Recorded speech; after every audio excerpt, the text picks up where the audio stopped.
Bonjour à tous, merci d'être venus pour cette nouvelle conférence sur l'appel à texte, les coulisses d'une anthologie de nouvelles, qui sera faite en compagnie de Xavier Watillon.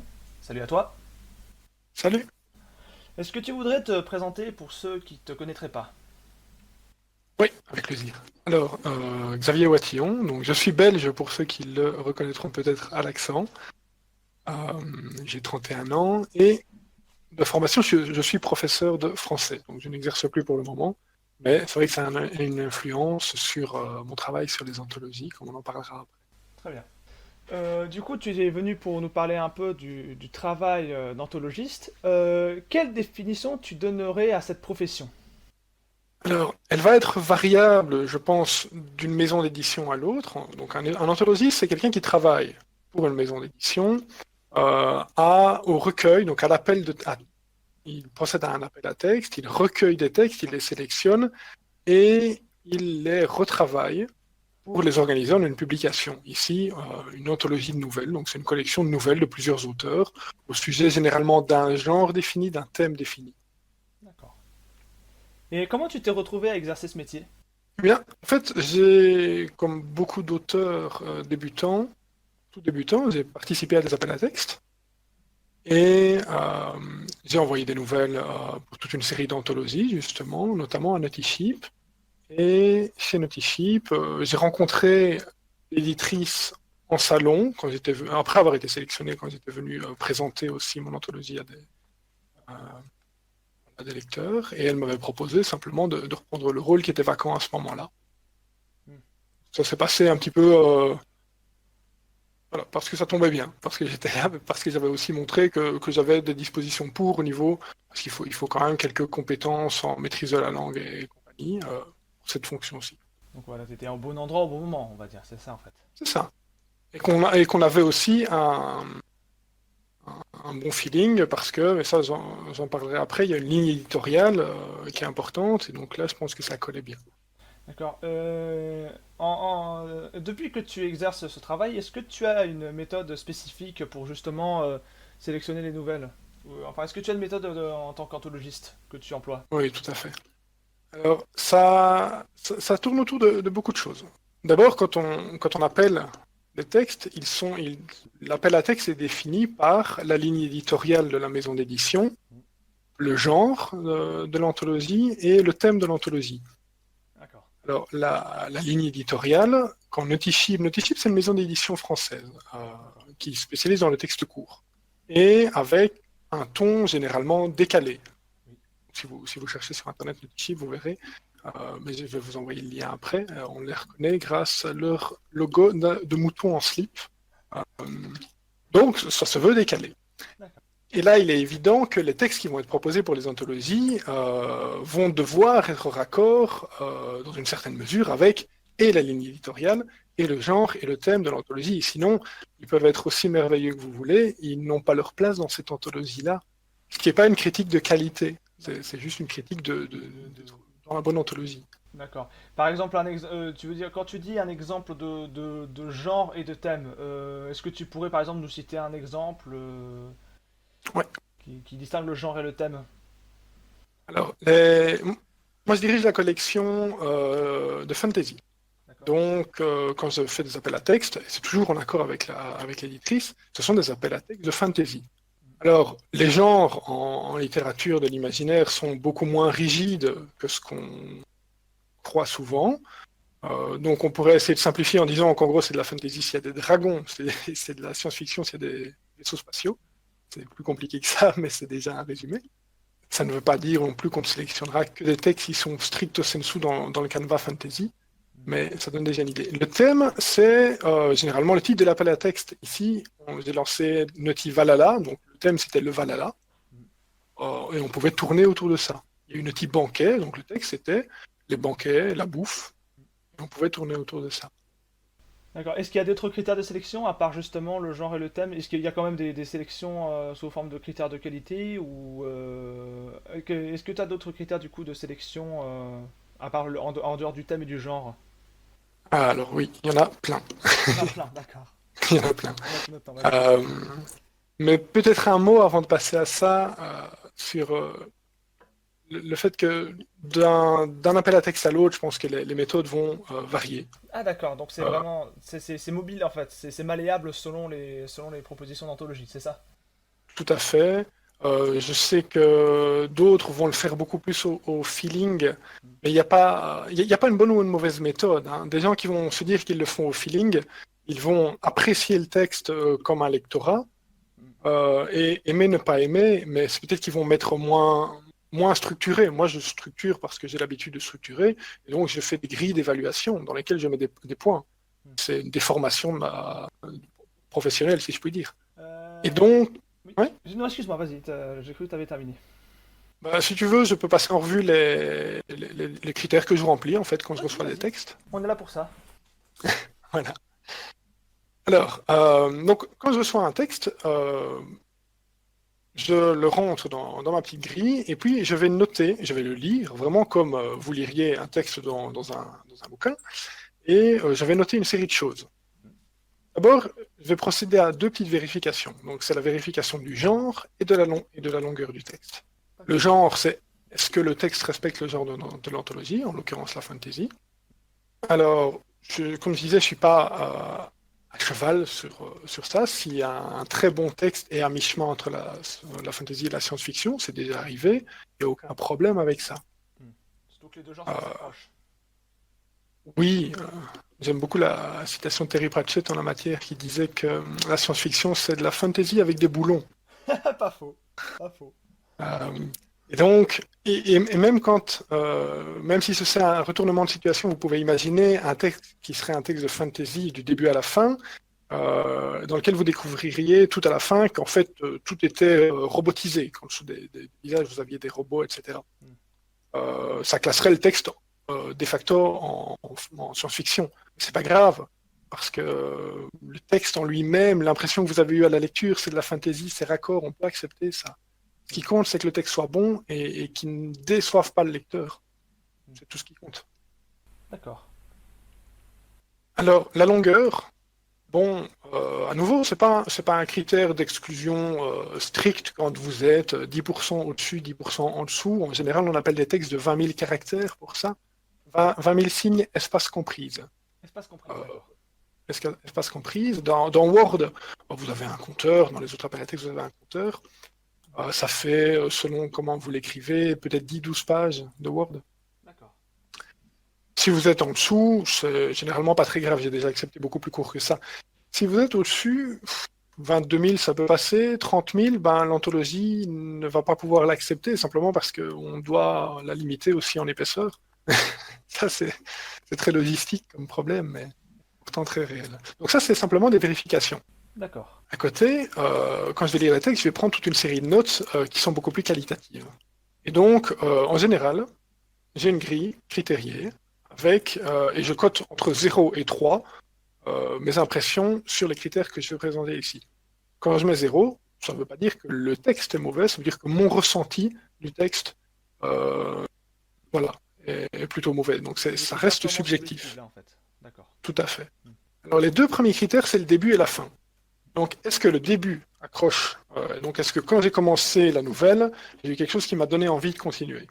Et est-ce que quand j'arrive à la fin, j'ai un sentiment? Donc, c'est un sentiment au sens large. Est-ce que j'ai une belle surprise? Est-ce que je suis frustré? La frustration est très très bonne en nouvelle.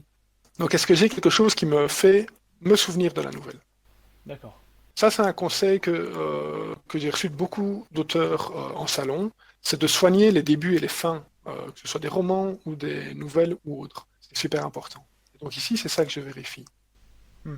Le troisième critère, c'est le critère du scénario. Donc la construction narrative, c'est un critère qui va me permettre de vérifier, un, que le scénario est intéressant, à nouveau c'est un peu subjectif, et deux, qu'il tient la route. Euh, donc si vous avez une idée qui est lancée, un arc narratif qui est lancé, c'est bien de le terminer quelque part ou de pouvoir le suivre.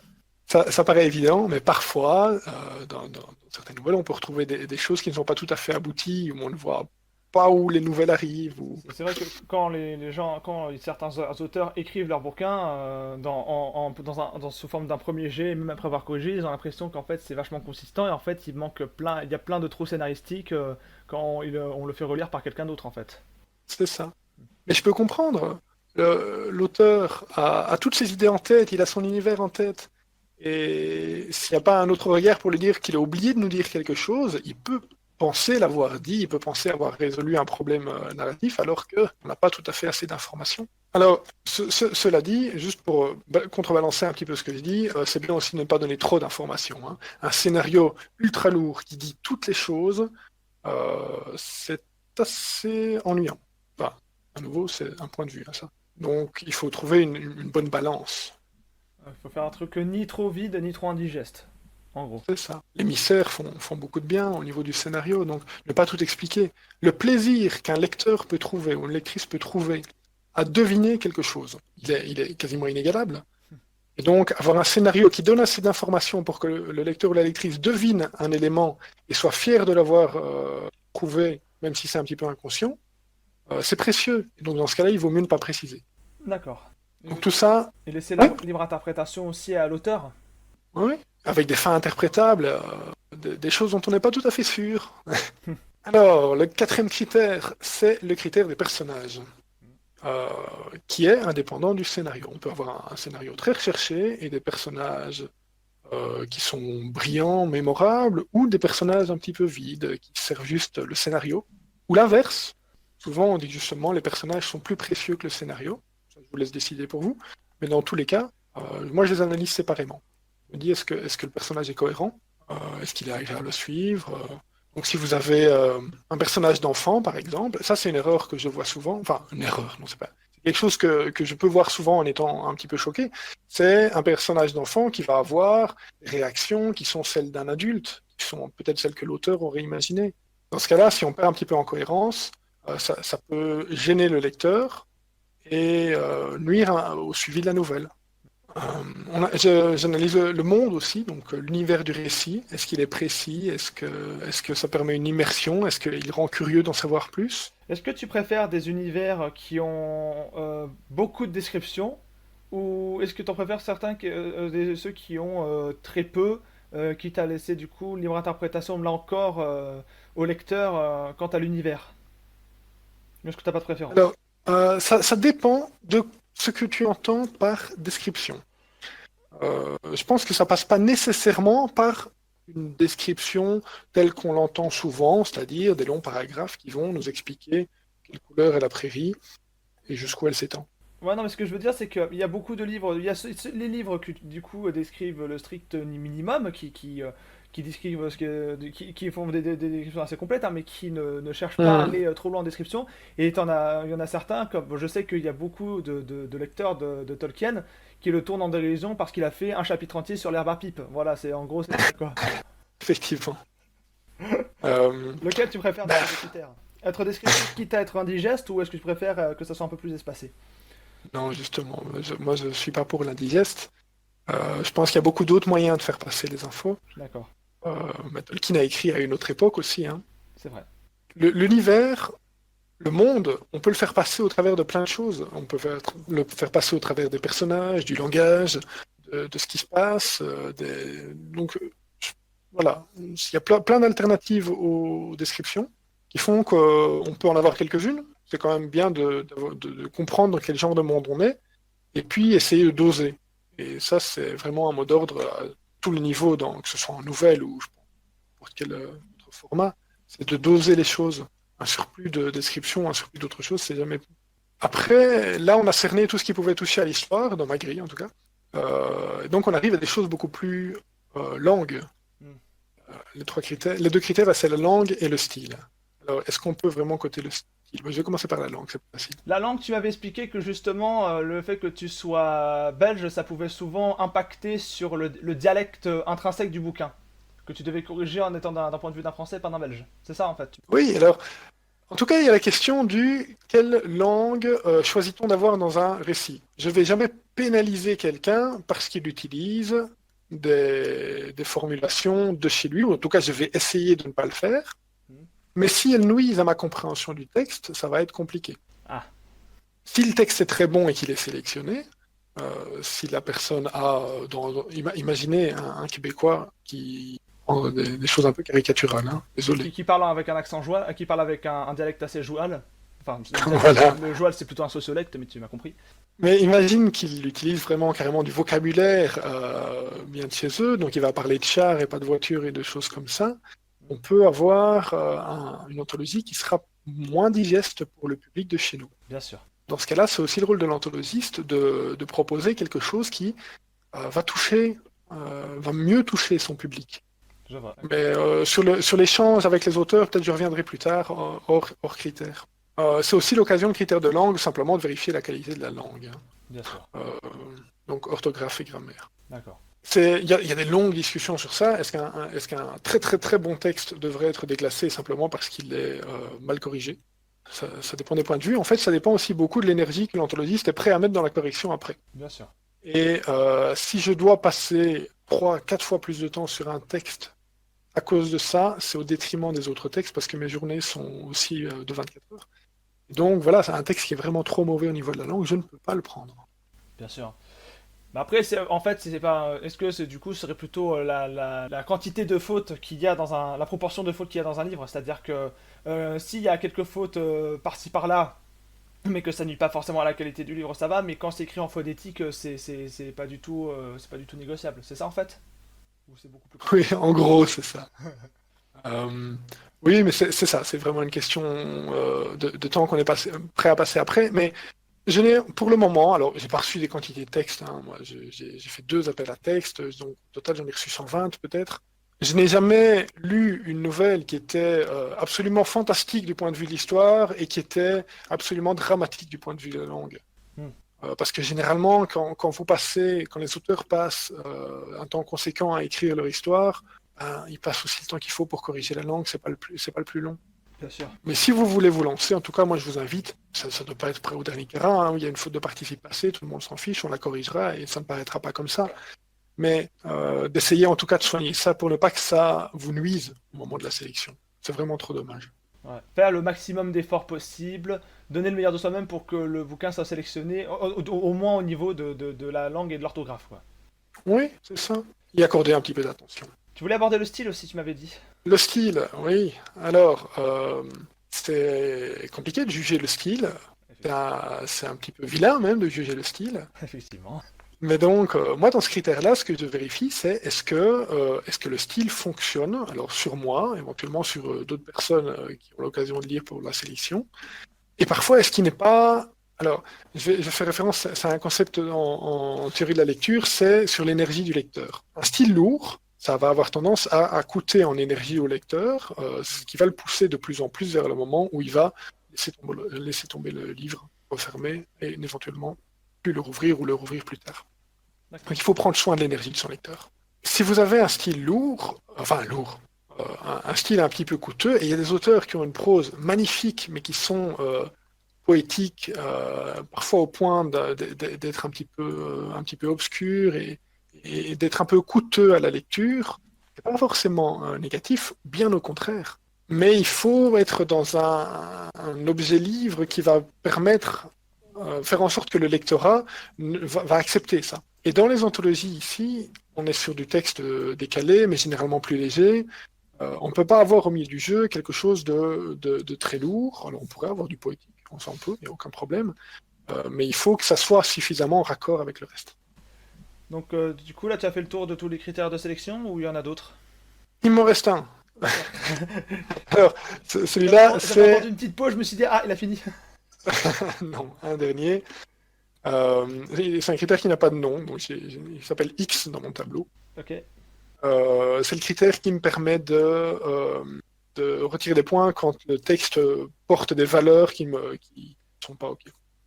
Donc, même si votre texte est très très bon, si le texte descend des minorités ou simplement renforce des clichés, vous savez, ce texte de science-fiction qui fait de toutes les femmes des godiches, comme d'habitude. Ah, comme Barbarella, c'est ça? Dans ce style-là? Oui, enfin, Barbarella, maintenant, c'est presque devenu... Un nanar. oui, c'est ça, c'est un nanar, et donc c'est un exemple, c'est un contre-exemple. Mais il y a des textes qui le font de façon un petit peu plus pernicieuse. D'accord, Et donc donc, du coup, c'est le critère un peu éthique, en fait. C'est ça, le côté un peu éthique du livre. voilà, ou mon ressenti de l'éthique. D'accord. Parce que bon, faut pas oublier qu'un texte peut utiliser justement ces clichés-là pour les critiquer. Ça, j'ai aucun problème. Donc, par Il peut exemple, avoir une position un peu dure. un bouquin qui met en scène, enfin, une nouvelle qui met en scène un viol atroce, si vraiment le viol est montré de manière atroce, on peut considérer qu'il dénonce ce viol-là comme quelque chose d'abominable et du coup il le critique, donc ça passe. Même si c'est. Euh, Ou ça, ça c'est vraiment douillé comme sujet, c'est un peu délicat. Ouais, ça passera pas avec moi, par exemple. Moi, ça, je ne Ouais, pourrais pas accepter. Mais, d'accord. je vous dis, c'est subjectif, hein. Mais c'est intéressant parce que j'ai fait des études d'infocom et c'est vrai qu'on on questionnait beaucoup la question de l'éthique et la communication. On s'est rendu compte que l'éthique c'était vraiment personnel à tout un chacun et du coup ça fait que confirmer en fait. C'est-à-dire que pour certains autres, ils vont être en mode bah ça passe vu qu'ils le dénoncent. Mais voilà quoi. Mhm. D'accord. On pourrait en parler longtemps de ça. Effectivement, mais ça pourrait être intéressant de faire une conférence sur l'éthique dans la littérature. Ouais. Ça pourrait chauffer les esprits. Euh, Petite question que je voudrais poser, c'est qu'est-ce qui te plaît le plus dans le travail d'anthologiste? Qu'est-ce qui te motive le plus dans ce travail-là? Qu'est-ce qui fait que ça te plaît bien? Alors, déjà, c'est de faire émerger. Oui, je vais dire plusieurs trucs comme ça me vient, parce que me plaire le plus, est-ce que je peux comme ça trouver. Mais en tout cas, faire émerger un bel objet, un objet livre, donc ici une anthologie. Après, je parlerai peut-être, je dirais deux mots sur les deux anthologies.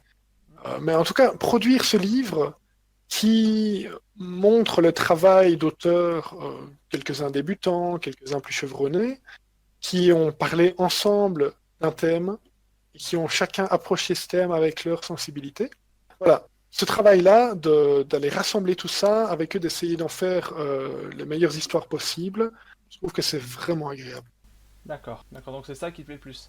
Ouais, et puis, comme je disais, on a des auteurs chevronnés, des gens qui on le sent parfois derrière la plume, qui ont déjà pas mal de nouvelles, qui ont déjà écrit des livres, ont publié des livres. Et puis, on a aussi des jeunes auteurs qui parfois sont déjà très très bons, et donc on n'a pas forcément beaucoup de travail, et d'autres qui ont besoin d'un peu plus d'accompagnement. Moi-même, je suis auteur débutant, hein, je n'ai pas encore publié beaucoup. Mais ce en quoi je peux les accompagner pour améliorer les textes, ça me fait plaisir de le faire. Mm. Euh, voilà. Et est-ce que tu as trouvé bon, en dehors de l'application des critères de sélection, quelles sont les contraintes que tu as rencontrées régulièrement dans ton travail et comment tu y pallies? Je sais pas si la fin de la phrase est correcte, mais Alors, les contraintes. est-ce qu'il y a vraiment Euh, quelque chose qui te pénalise, enfin, qui peut te pénaliser dans ta recherche de nouvelles à mettre dans l'anthologie et comment tu y pallies dans ce cas-là? alors, en fait, oui, dans certains cas, tout à l'heure, je parlais des textes avec plus de retravail nécessaire. Ah ben, dans certains cas, j'ai choisi des textes qui me plaisaient beaucoup et qui ont demandé un peu plus de retravail. D'accord. Là, c'était pas que la langue, il fallait un petit peu alléger les dialogues, il fallait un petit peu renforcer certains personnages, réparer un trou dans la narration. Ah, d'accord. Et donc ça passe par un contact avec les écrivains directs? Ouais, en général, on sélectionne le texte et puis on informe l'auteur ou l'autrice et on lui signale un peu tous les lieux d'amélioration. Mais ça, c'est tout un processus de révision avec eux. Tu peux nous en Ouais, dire un peu plus sur ce processus? bah oui. Ou peut-être que je devrais, pour le faire chronologiquement, avant d'arriver à ça, juste dire comment on finalise pardon, la sélection des textes, comme ça j'arrive à la révision. Vas-y, vas-y. Parce que je vous ai parlé de tous les critères. En même temps, quand je cote tous ces critères, je prends des petites notes. Je note le type de narration de l'œuvre, je résume l'œuvre, mais vraiment en une phrase, c'est pour pouvoir, moi, retravailler ça après. Et puis, je fais une petite critique, et donc, je dis ce qui m'a semblé bon, moins bon, etc., et pourquoi je le prendrais, pourquoi je le prendrais. Et en fait, tous ces commentaires sont envoyés aux auteurs, qu'ils soient sélectionnés ou pas. Alors, toutes les maisons d'édition ne le font pas, c'est souvent faute de temps. Moi, ça me prend pas tellement de temps parce que comme je note tout dans un fichier Excel, en gros, les commentaires peuvent partir tout seuls. Et donc, ça m'épargne pas mal de temps. Mais donc, j'ai ces critiques. Et je les envoie aussi aux auteurs qui sont sélectionnés. Et là, c'est vraiment pour moi les points forts et les points faibles de chaque nouvelle que j'essaye de pointer. Et le travail de révision avec les auteurs, c'est d'essayer de faire des points forts, des points encore plus forts quand il y a moyen, et d'essayer de pallier alors les faiblesses. D'accord. comment est-ce qu'on fait ça? Eh ben, en général, j'ai ce premier commentaire qui parvient aux auteurs. Je refais une lecture dans laquelle je prends plus de notes locales dans le texte. Je note ici, bah, tu vois, ton personnage, il a une réaction un petit peu bizarre. Ici, cette réponse-ci, je suis pas sûr que ça fonctionne. Je ne comprends pas ce ce qui arrive à tel personnage avant la fin de l'histoire. Et après, les auteurs réagissent. Ils corrigent le texte, ils l'améliorent. On peut discuter de tout ça. D'accord. Il y a des moments où la discussion a été plus complexe? Alors, ça reste un acte éminemment personnel, l'écriture. Et donc, ouais, de temps en temps, que ce soit dans les gens qui sont sélectionnés ou dans les gens qui ne sont pas sélectionnés quand on leur envoie un commentaire, il y en a qui remercient pour le commentaire et qui s'améliorent, il y en a qui essaient d'améliorer, il y en a qui refusent des propositions, et c'est normal parce que, ça j'en dirai encore un mot après, mais c'est pas parce que je propose quelque chose que c'est nécessairement mieux, loin de là, mais il y en a aussi qui se vexent. Mais on essaye de faire au mieux. Comme c'est personnel, c'est logique. C'est à moi aussi de mettre les formes pour essayer que la correction passe. Si je pense que c'est mieux, on en discute. Et puis c'est l'auteur qui a le dernier mot. C'est un Ou exercice l'autrice qui a le diplomatique dernier en mot. fait. C'est un exercice diplomatique. Et de dialogue, c'est ça qui est important. Si tout le monde a conscience qu'on travaille dans un but d'amélioration du texte, moi je propose quelque chose, c'est accepté, c'est refusé, peu importe. Moi je ne le prends pas mal et on essaye de dialoguer et l'auteur ne le prend pas mal et tout va bien. D'accord. Non, je pense un petit peu tout ça. Alors en général ça se passe très bien, hein. Ok. On a trois échanges généralement sur chaque texte. Ouais. C'est-à-dire, je prends des notes, l'auteur corrige, je reprends des notes, l'auteur corrige, et on finalise lors d'un troisième échange. C'est parce que ce sont des nouvelles. C'est assez court, on fait ça sur 10 pages. Ça prendrait plus de temps avec des romans, forcément. Ouais. L'anthologiste n'a pas le droit de faire n'importe quelle correction, je pense, par rapport à une nouvelle, hein. Si c'est une question de langue, si je corrige un participe passé, généralement, bah, je peux me tromper aussi, ça arrive, mais généralement, c'est accepté, point, parce que c'est une question de langue, donc on ne va pas garder des fautes pour le plaisir dans l'anthologie. Si c'est une question de n'importe quoi d'autre, en fait, que ce soit un ton de dialogue, un choix de vocabulaire, un trou, enfin, ce que j'ai vu moi comme un trou dans le scénario, et en fait peut-être pas, tout ça, je peux proposer des choses, c'est à ma charge de le faire avec tact, mais si l'auteur veut le conserver, c'est son droit. D'accord. Ça, Neil Gaiman disait, souvenez-vous, quand quelqu'un vous dit que quelque chose ne va pas ou ne marche pas pour eux, généralement ils ont raison. Quand quelqu'un vous dit que quelque chose ne marche pas et qu'il sait ce que c'est et comment le corriger, généralement il a tort. S'il arrive à poser un nom sur ce qu'il pense être une erreur, c'est que cette erreur existe, quoi. C'est ça en fait. En tout cas, s'il dit que quelque chose ne marche pas pour lui, là il aura raison. Oui. Ça veut dire que quelque chose lui a déplu à la lecture. Et il faut en tout cas réfléchir à pourquoi. D'accord. Très bien. Alors les figures de style, peut-être un mot sur les figures de style pendant les corrections. Bien sûr. Ça c'est un sujet sur lequel j'ai déjà eu beaucoup d'échanges, parce que moi je suis assez léger en figure de style. Il y a des auteurs qui en utilisent beaucoup. Donc ça c'est une discussion qu'on a souvent. Eh ben, il n'y a pas de bonne réponse, je pense. Ça relève vraiment du style. Moi, je peux militer pour ne pas qu'on les utilise de trop, hein, en me disant que ça alourdit le texte, ça nuit parfois à la fluidité.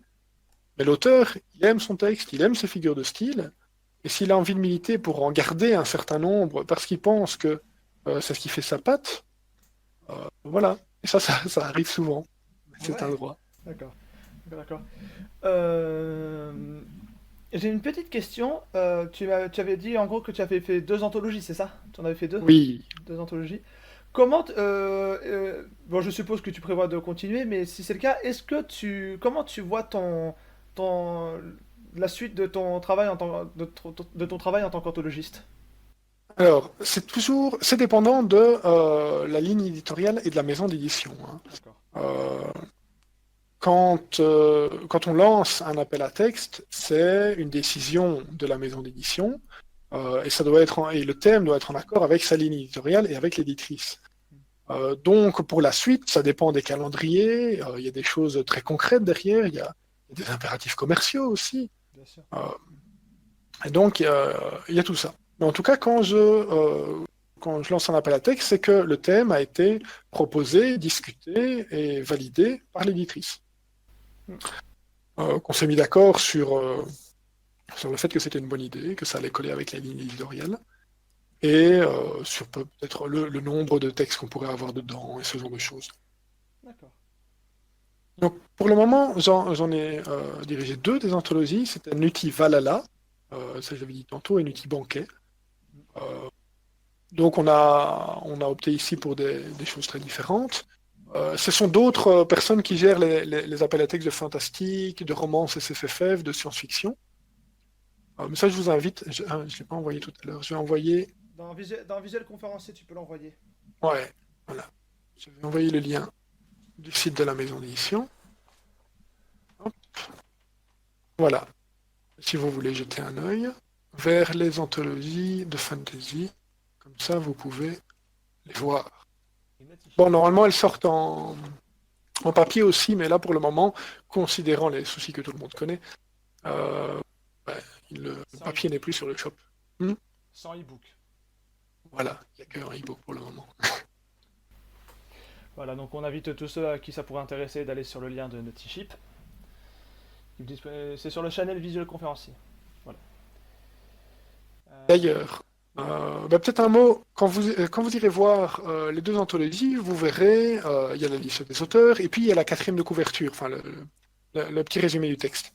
En essence, ce petit résumé-là, c'est celui qu'on envoie quand on fait l'appel à texte et qu'on remanie un peu pour la 4e de couverture.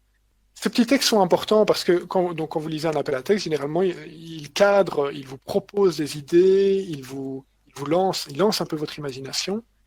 Ils ne sont absolument pas fermes. Donc, si vous voulez proposer quelque chose de tout à fait différent, ça, c'est évidemment une bonne idée.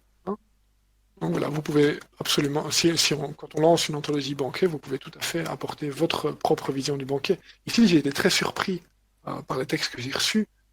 Il y a des choses qui étaient tout à fait différentes de ce que j'avais imaginé pouvoir recevoir, mais j'en étais très content. Tu parlais de ta profession de prof de français. Est-ce qu'il y a des élèves qui ont déjà tenté l'expérience de t'envoyer un manuscrit pour l'anthologie? Alors, pas dans les gens que... En fait, comme je n'ai pas l'âge des auteurs, je reçois leur texte, je reçois leur nom, mais je ne fais pas du tout de recherche sur les gens. Je ne sais pas s'il y a eu des mineurs. Je ne sais pas du tout comment ça se passerait, en fait. Parce qu'on doit quand même signer un contrat quand le texte est sélectionné. Je ne sais pas s'il y a un mineur. Ah, J'imagine. tu es prof de français dans un établissement lié au collège-lycée, c'est ça? Ou... Ah non, non, non, non, mais maintenant je suis plus prof, mais je veux dire, je n'ai pas connaissance d'avoir reçu des textes simplement même d'élèves en règle générale ou de gens non majeurs. D'accord. Tous les gens que j'ai sélectionnés jusqu'ici étaient des adultes. De toute façon, dans la prose, même une nouvelle, c'est quand même plus compliqué à écrire que ce qu'on peut imaginer. Effectivement. Donc, souvent dans des écrits, mais voilà, il y a des gens qui peuvent être jeunes et écrire de très très bons textes, ça j'ai pas de problème. Moi, j'en ai pas encore reçu. D'accord. Je n'ai pas encore sélectionné. On va en profiter peut-être pour prendre quelques questions du public. Est-ce qu'il y a quelqu'un qui aurait une question à poser? Vous pouvez vous démute. Vous avez juste à cliquer sur le micro en bas. Oui, Audrey? Ah, d'accord, oui, comme ça. Ouais, Merci, vous m'entendez bien? On t'entend, oui. Oui. D'accord. Bonjour. Tout d'abord, merci beaucoup à Xavier Latillon pour la conférence qui m'a intéressée parce qu'il se trouve qu'il s'est occupé du service correction sur ma nouvelle puisque La Terre Rouge a ouvert tes eaux dans l'anthologie Natimar. Donc, je le remercie d'abord sa patience et son suivi de correction, vraiment super. Ah bah. Et j'avais des... Avec plaisir. Ah, merci. Et alors, pour mes questions, alors, j'en ai plusieurs, mais peut-être que si d'autres veulent en poser, j'attendrai la permission. C'est que j'avais envie, après avoir fait plusieurs appels à texte, moi aussi, un peu comme Xavier, j'avais envie de peut-être me lancer dans le travail d'anthologiste. Et du coup, je me posais énormément de questions sur les critères de sélection des nouvelles. Et par exemple, si un texte ne remplit pas ces critères, ou alors pas tout à fait, comment est-ce que vous, Xavier, vous situez la différence entre bon, ce texte remplit peut-être pas tous les critères, mais il y a du potentiel, on va le prendre et on va le retravailler. Ou, bon, ben, celui-là, c'est pas la peine, on retient pas. Mhm. Alors, c'est plus facile d'y penser, je pense, devant tous les textes qu'on a reçus. Parce que il faut penser à l'anthologie dans son ensemble. Et donc, le texte peut être très bon, mais demander beaucoup de travail.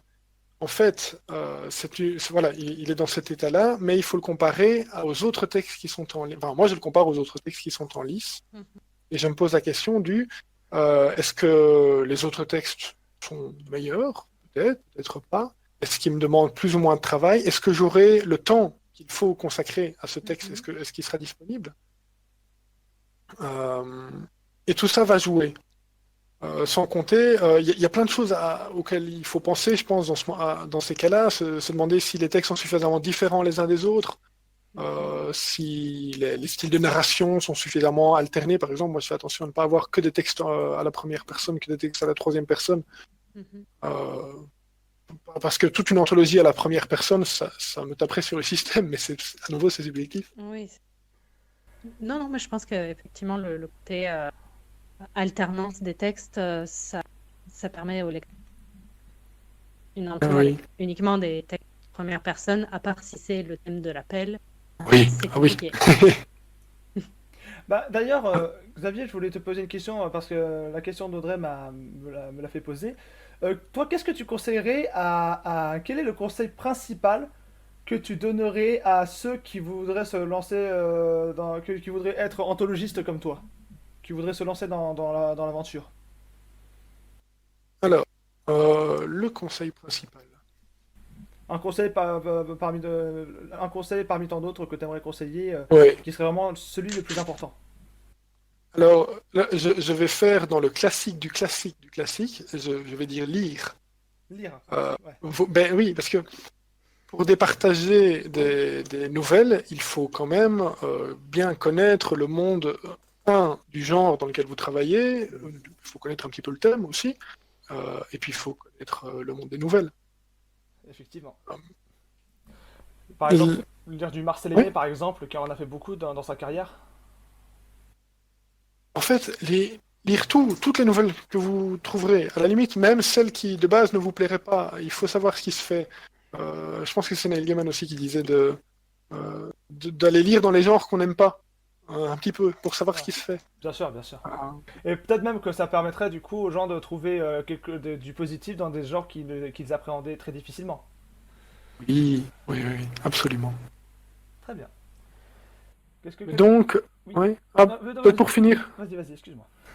bon, Audrey, je ne sais pas si tu as eu toutes les réponses à la question. Je crois que c'est... Après, à part si vous avez... Tu as quelques petits soucis de connexion, André.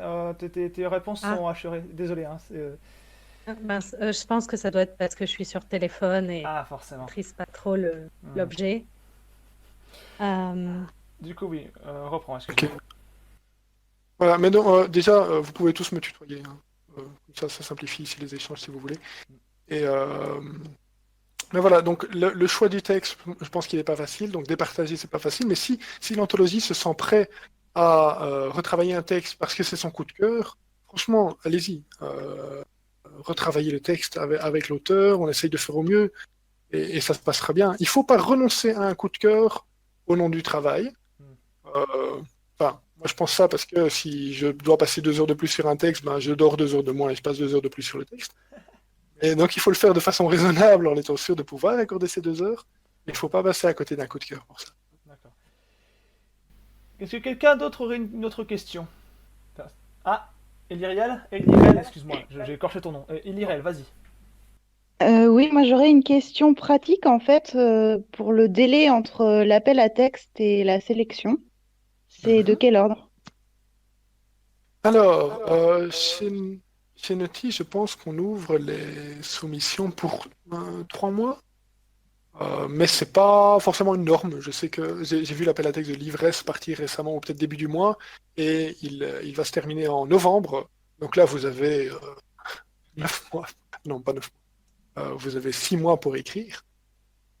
Euh, donc là, ça va dépendre d'une anthologie à l'autre. Je pense qu'il faut laisser minimum 3 mois, parce que les auteurs, dans beaucoup de cas, sont en train d'écrire autre chose éventuellement. Il faut le temps qu'ils s'arrêtent, qu'ils réfléchissent, qu'ils travaillent. Donc je pense qu'il faut minimum 3 mois. D'accord. Tu as eu ta réponse à la question, Lirel?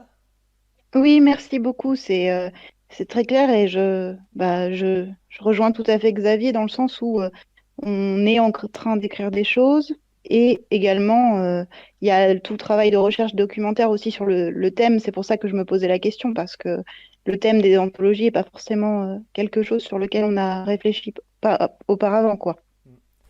Mais d'ailleurs, même 3 mois, c'est peut-être un peu. C'est un peu restreint, non? Ou peut-être que Enfin, c'est un peu restreint en 3 mois de faire une nouvelle, non? Je dis ça, je. Ça, ça dépend. Je sais qu'en tout cas, j'en reçois beaucoup le dernier jour. D'accord. Donc, je ne sais pas si ce sont des gens qui ont commencé le premier jour, mais en tout cas, mais je pense que c'est pour tous les appels à texte, c'est des gens qui commencent vers la fin. D'accord. Ça dépend des calendriers. Peut-être qu'il faudrait laisser. Enfin, je dis 3 mois de thèse, j'espère que c'est correct. Mais c'est pas beaucoup plus en tout cas. D'accord, d'accord. Est-ce que d'autres auraient des questions à poser? Bah, sinon, je Ah, peux dire d'autres trucs. Ah non, tu voulais dire quelque chose? il y a Ilirel qui vient de se démuter. Oui, j'aurais une autre question, c'est sur l'articulation des nouvelles entre elles. Parce qu'en tant que lectrice, c'est vrai que, enfin, Xavier parlait de la frustration. Et parfois, on est très frustré quand on arrive à la fin d'une nouvelle. Et c'est compliqué d'enchaîner sur une autre. Donc, est-ce que déjà, c'est l'anthologiste qui fait ce choix ou la maison d'édition? Et comment ce choix est fait? Très bonne question. Ça, c'est effectivement, ça fait partie du job lors de la sélection et après de l'organisation. Euh, Imaginons un peu que je choisisse 10 nouvelles qui sont toutes excellentes, qui sont même toutes différentes, mais qui vont mal s'enchaîner, c'est un petit peu triste. C'est même assez nuisible pour tous ceux qui suivront la première, parce que idéalement, on espère que les lecteurs vont tout lire. Euh, donc il faut réfléchir à ça. Dans les deux anthologies ici de Naughty, j'ai essayé d'alterner. Comme on est dans une optique décalée, j'ai plusieurs textes qui sont franchement drôles et qui sont pour certains voilà, drôles et décalés. Donc j'ai essayé d'alterner en fait entre des textes un petit peu plus sérieux. J'en ai un qui est même un petit peu poétique, et puis j'en ai mis un court et drôle, puis j'en ai mis un qui était plus sérieux et plus en longueur. Puis j'ai terminé avec le texte qui était justement le moins drôle et qui avait une fin assez sombre, parce que je trouvais que ça marchait bien pour la fin de l'anthologie. Donc, après avoir lu les nouvelles, il faut essayer de se demander dans quelle mesure voilà, dans quelle mesure l'enchaînement fonctionnera bien sur le lectorat. D'accord. Est-ce que tu as. Ça répond à ta question, Lirel? Oui, très bien, merci beaucoup. C'est très intéressant parce qu'il y a aussi le début et la fin de l'anthologie. Et c'est vrai que quand je lis des recueils de nouvelles, je me pose toujours la question du choix. Parfois, évidemment, je suis pas forcément toujours d'accord, mais c'est normal, c'est subjectif aussi en tant que lecteur. Donc, merci beaucoup pour ces précisions. De rien. Je vais rajouter alors une chose, puisque tu dis le début et la fin. C'est vrai je crois avoir entendu plusieurs dire qu'ils mettaient leur nouvelle favorite en début de recueil. Moi ici, ma favorite, bon, s'il y a des auteurs de l'anthologie qui sont là, je suis désolé, je vais dire laquelle est ma préférée. La préférée, c'est celle de Silwen, que j'ai mis tout à la fin du recueil. D'accord, tu fais le bouquet final, toi, en fait. Tu mets celui que tu préfères à la fin, en mode dessert, quoi, en mode petite gourmandise défendue. C'est ça? Ici, c'est ça. Là, ça collait tellement bien. En plus, pour voilà, anthologie banquet, c'est le dessert, c'est la cerise sur notre gâteau banquet. Ça collait tellement bien que je devais la mettre à la fin. Celle-là, c'était ma favorite. D'arriver là, ça collait bien. Mais je pense que ça sera au cas par cas, hein. D'accord. Audrey m'a envoyé du coup ses questions. Ouais. Elle en a envoyé deux du coup. Donc je vais en poser une et voir si du coup quelqu'un aura une autre question, et si c'est pas le cas, je poserai la deuxième. La première question, Ouais. c'est est-il déjà arrivé de refuser un texte d'un ami ou de quelqu'un de connu? Si quand bien même tu as eu des suggestions de ce type. Ouais. Alors, d'un ami, non. Parce que. Alors, oui, alors ça aborde deux choses. Hmm. Euh, D'un ami. Alors, là, non, parce que je n'ai jamais reçu de texte d'amis.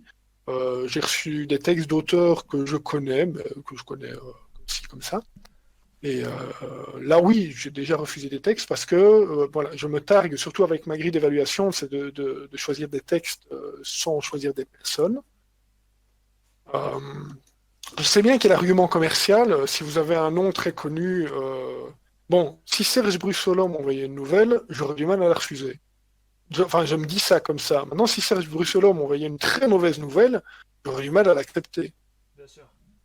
Donc, voilà, là, je pense que ça ne doit pas jouer. De toute façon, c'est pas mon ami, donc ça résout le problème. Et j'ai oublié la deuxième partie de ta question. Est-il déjà arrivé de refuser le texte d'un ami ou de quelqu'un de connu? C'était ça la question. Voilà, donc de quelqu'un de connu. Je pense que c'est ça, ça ne doit pas jouer. Par contre, si vous avez des connaissances auteurs, allez les démarcher pour leur dire, ben, envoie-moi ton texte, parce que vous savez que la personne écrit des choses bien qui correspondraient bien, bah, faites-le, c'est très bien. Mais il ne faut pas se sentir obligé de les sélectionner pour autant. D'accord. Parce que sinon, ça peut vraiment nuire à la qualité. Je pense que là, dans le rôle d'anthologiste, on doit surtout s'assurer, que le livre est de qualité.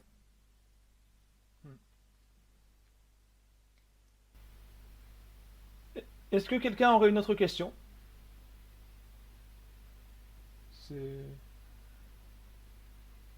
Personne? Je crois que tu peux aller avec la deuxième. On va aller avec la deuxième dans ce cas. Euh, Alors, au niveau du planning après sélection, comment organises-tu ton temps de travail? Alors, je les corrige dans l'ordre du sommaire. D'accord. Voilà, c'est Donc, facile tu comme ça. organises le sommaire après la sélection de l'anthologie et après, une fois c'est fait, tu corriges dans l'ordre. Ça. Je les numérote et puis je les corrige dans l'ordre parce que moi, comme ça, je me vois avancer. Hein. Le dernier, je pense que j'en avais 8. Donc j'ai fait 1, 2, 3, 4, 5, 6, 7, 8. D'accord. À chaque fois que j'ai terminé une nouvelle, je l'envoie à l'auteur ou à l'autrice. Et après, par contre, quand je reçois, généralement, ça va dépendre de la masse. C'est-à-dire que si j'ai pas terminé la première vague de correction, mais que je reçois quelque chose d'un auteur, d'une autrice, et que ça me demande très peu de temps de le revoir, je vais le revoir directement, je vais pas le faire attendre. Par contre, si j'ai l'impression que j'ai encore quelques heures à passer dessus, alors je vais attendre d'avoir fini la première vague pour ne pas que le dernier auteur de la liste ait moins de temps que les autres. Parce que ça, ce serait pas chouette. D'accord. Si un texte a plus de besoins que les autres, ben, je vais peut-être passer plus de temps dessus et donc le mettre dans les vagues ultérieures en priorité. D'accord. Mais généralement, ça marche bien comme ça. D'accord. Donc, à excepter si un texte a besoin d'un travail beaucoup plus conséquent, tu fais dans un ordre tu le fais dans un ordre chronologique, dans l'ordre du sommaire. Oui, D'accord. oui, c'est ça. Euh, je me permets d'intervenir parce que au moment où il y avait les questions du public, avant que l'IRL pose sa question, tu voulais rajouter quelque chose. Oui. Qu'est-ce que je voulais... Oui, si. Oui. Donc, si vous envisagez de soumettre des textes à des anthologies, euh, je ne peux qu'insister, c'est sur l'importance de penser à vos idées, en fait. J'ai reçu, pour les anthologies, un nombre conséquent de textes qui tournaient autour des mêmes choses. Alors, parfois, c'est... Et en fait, il n'y a pas de problème à faire dans le classique. Si vous faites du très très très bon classique, c'est très bien. Mais si tout le monde fait ça, j'ai dû refuser des textes qui étaient bons, mais qui traitaient exactement la même chose. Dans le banquet, par exemple, j'avais beaucoup de textes sur le cannibalisme. Oh, Ah oui. étonnant. Alors, bah voilà, j'avais pas pensé que ça allait être le sujet le plus. Non, c'est le recueil sur le manqué, c'est bien ça. Oui, sur le banquet, c'était des banquets. Voilà, ils mangeaient très très bien, mais ils mangeaient des humains. Étonnant. Donc, c'est chouette. En fait, et il y avait de très bons textes dedans, mais je ne pouvais pas sélectionner 8 textes sur le cannibalisme. Bien sûr, bien sûr. Euh, alors, c'est compliqué parce que vous ne pouvez pas demander aux autres auteurs ce qu'ils font. Mais je trouve que ça peut valoir la peine. Certains se sont vraiment creusés là. Enfin, non, je vais pas dire qu'ils se sont vraiment creusés la tête parce que ceux qui ont fait dans le classique se sont aussi creusés la tête. Bien sûr. Mais si vous avez une idée de quelque chose d'un petit peu différent qui va casser les habitudes, creusez-la, réfléchissez à ce que vous pouvez faire, ça vaut la peine. Surprenez et Démarquez-vous. C'est ça que tu conseillerais, Ouais. démarquer. oui. D'accord. En sachant que si vous avez une idée sur le cannibalisme et qu'elle vous plaît énormément, c'est pas grave, faites-la quand même. D'ailleurs, j'en ai sélectionné un sur le cannibalisme. Mais oui. Surtout qu'à un sujet comme le banquet, il y a plein d'opportunités. C'est un sujet vague, ça peut être la nourriture extraterrestre, ça peut être un banquet de malbouffe aussi, ça peut être pas mal de choses, effectivement. Ah, ouais. Et on a un banquet de malbouffe. Ah, intéressant. Donc voilà. D'accord. On va voir s'il y a d'autres personnes qui voudraient poser des questions. Voilà. Sinon, j'ai d'autres idées hein, en attendant. À la limite, démutez-vous si vous avez des questions. Et en attendant, C'est comme ça que ça fonctionne en règle générale. Il démute pour poser des questions. Ok. Et en attendant, je raconte des trucs. Euh, le job de l'anthologie, c'est aussi de discuter avec l'éditrice, parce que le look final de l'anthologie, c'est la responsabilité de l'éditrice, donc de la maison d'édition. D'accord. Ça, je pense que c'est le cas partout. C'est-à-dire que c'est la maison d'édition qui porte commercialement l'objet et qui donc elle a la décision entre ses mains pour à quoi il va ressembler, la couverture, l'illustrateur et compagnie. Mais c'est quand même, ici en tout cas, ça a été un petit dialogue avec l'éditrice, elle a demandé ce qu'on avait comme idée, qui a soumis ça à un illustrateur dont j'ai oublié le nom, qui a produit l'anthologie. Donc les auteurs découvrent en cours de retravail la couverture. Ça, c'est pas quelque chose. Dans une anthologie, ils n'ont pas exactement leur mot à dire parce que c'est compliqué. On a trop d'avis différents. Peut-être que si tous les auteurs disaient ah non ça va pas, on en rediscuterait. Mais c'est compliqué parce qu'il y en a toujours une partie qui aime, certains qui vont se dire oh non moi j'aurais plutôt vu ça comme ça. Alors que dans un roman, en général, c'est toujours discuté avec l'auteur. L'auteur peut mettre ses idées pour la couverture et c'est après travailler de concert. Voilà. D'accord. Ça c'est quand on travaille avec plusieurs auteurs et plusieurs intervenants, il faut faire avec. Mais en général, tout le monde a été content du résultat final malgré tout, hein, je pense. Et ça fait quel score de vente en règle générale, une anthologie comme celle-là? Ah, c'est vraiment variable d'une maison d'édition à l'autre. Hein. Je pense pas que ce soit ceux qui vendent le mieux.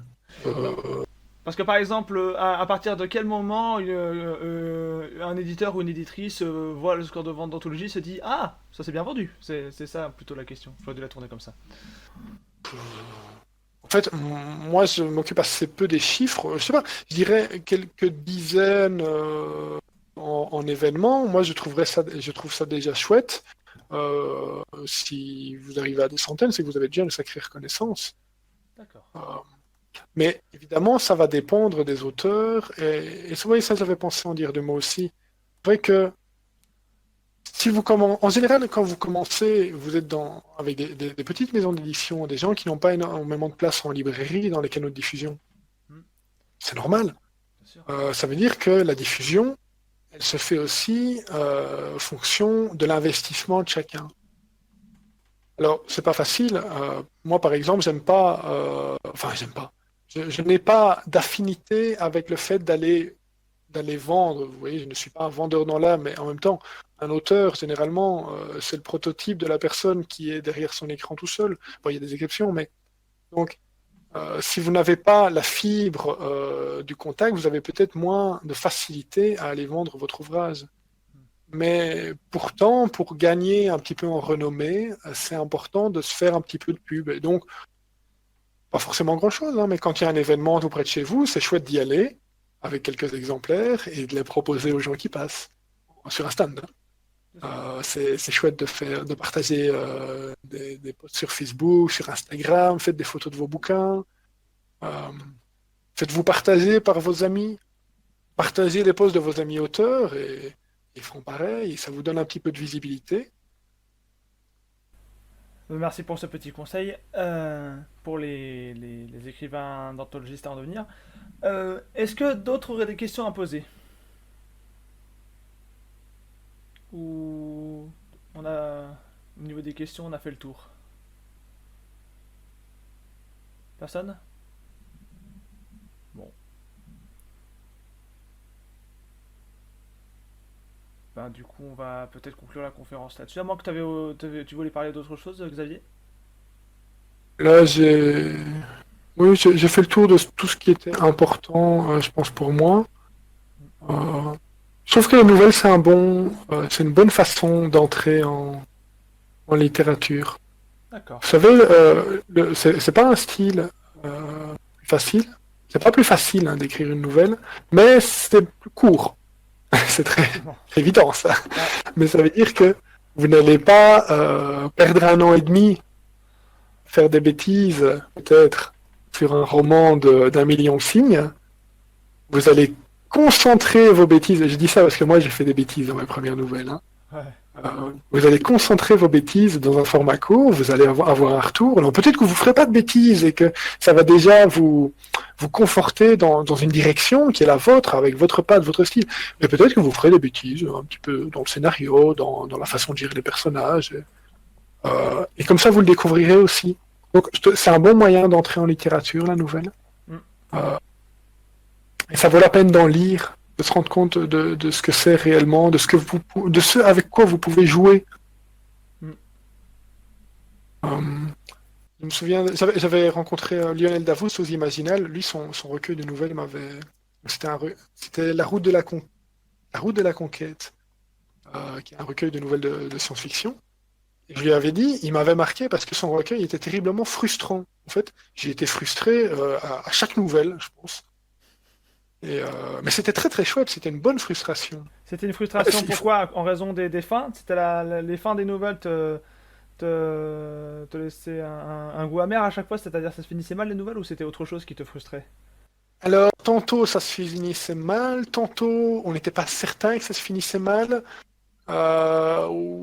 Enfin, c'était variable. Hein. Généralement, c'était la fin, oui. Hein. Ben, c'est l'apothéose de la nouvelle, le climax. C'est le moment où vous découvrez, euh, ou justement, où que vous ne découvrez pas, et que c'est ça qui vous frustre. Donc, des questions laissées en suspens, ou simplement des surprises, ou voilà, des réponses qui ne vous sont pas données. Et ça, j'avais trouvé ça très très fort. Je pense qu'il a dû travailler dur pour arriver à ça. Ça valait la peine. Bah, si on aime ça, hein. Si on n'aime pas être frustré, il faut pas lire celui-là, il faut lire d'autres recueils de nouvelles tout aussi bons, mais qui proposent d'autres choses. Ouais, mais j'ai l'impression qu'il y a beaucoup de gens qui aiment pas trop se frustrer. J'avais souvenir qu'à un moment dans ma classe, on regardait Les Sentiers de la Gloire de Stanley Kubrick. Bon, je spoilerai pas la fin, mais c'est vrai que beaucoup ont détesté ce film justement pour sa fin, alors que moi je l'avais adoré justement pour sa fin. Donc c'est vrai, ça dépend des gens en fait. Oui, ah, voilà. Et ça, c'est une question de goût. Exact. C'est une question de subjectivité. Bon, Mais il y a différentes façons d'être frustré. Hein. bien sûr. Dans le sens... Une nouvelle qui ne va simplement pas vous donner de réponse du tout, je ne pense pas que ça va être bien. Bien sûr. Si arrivé à la fin, vous coupez la dernière scène en vous disant « Ah, les lecteurs n'auront pas la réponse », ça, ce n'est pas une bonne frustration. Ça va pas marcher. Si dans Inception ça marche, mais ça c'est dans les films. Oui, non, ça m'a... Ouais. Moi je suis désolé, j'ai bien aimé la fin. Oui, d'accord. Non, ben voilà, on va toujours trouver des exceptions. Mais je pense que voilà, on a plein d'exemples dans le monde de la nouvelle. Et donc ça vaut la peine de les explorer. Bien sûr. Et si vous avez envie de vous lancer, soit dans la nouvelle, soit justement vous avez déjà écrit et vous voulez vous lancer dans un travail d'anthologiste, ça ne coûte rien de contacter des éditeurs, hein, de proposer. Je pense ils sont en recherche aussi de gens motivés qui sont prêts à appeler des textes, à les réviser et puis à les porter aussi. Parce que normalement, quand vous produisez une anthologie nouvelle, il faut la porter un petit peu après. Il faut lui donner la visibilité que vous pouvez lui donner dans la mesure de vos capacités. D'accord. Bon, je suis en train de regarder le site Notichip. Malheureusement, le prochain appel à texte termine le 30 avril, donc c'est un peu tard pour ça, malheureusement. On invite tous ceux qui pourraient être intéressés par l'expérience à suivre de près Notichip ou d'autres éditeurs d'ailleurs qui proposent des appels à texte pour des anthologies. Et parce que, comme l'a dit Xavier, ça peut être intéressant pour des écrivains en devenir. On va terminer la conférence sur ces mots. Est-ce que tu as quelque chose à rajouter ou tu penses qu'on a fait le tour? Juste merci à tous. Maintenant, c'est vrai, tu parles des sites internet, oui. Chaque éditeur, généralement, a un onglet manuscrit, contact ou autre sur lesquels il met ses appels, mais il y a de très très précieux sites qui recueillent les appels à texte. Il y a Épopée fictive. En général, moi, je vais sur Épopée fictive. Je vais vous envoyer le lien. Envoie le lien dans Visuel Conférencier. Ça peut être intéressant pour ceux qui veulent s'y mettre. Alors là, vous aurez toute une liste avec chaque fois qui l'a émis, les échéances, etc. Ça vaut la peine de regarder, mais il y en a d'autres. Hein. Sauf que moi, je regarde celui-là.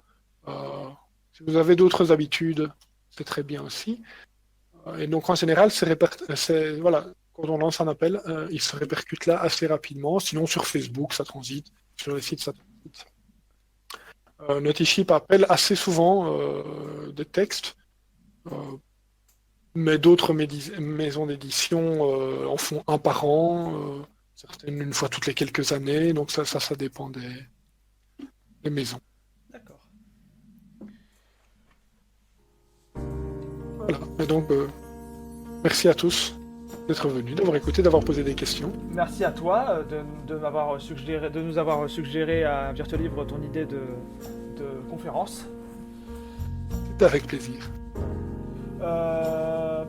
Merci à tous de l'avoir suivi. Pour les autres, sachez que la prochaine conférence sera l'écriture de nouvelles fantastiques et horrifiques en compagnie de Frédéric Livins de 18 à 19h30. Sinon, il y a la lecture en ligne avec Damnitz à 20h.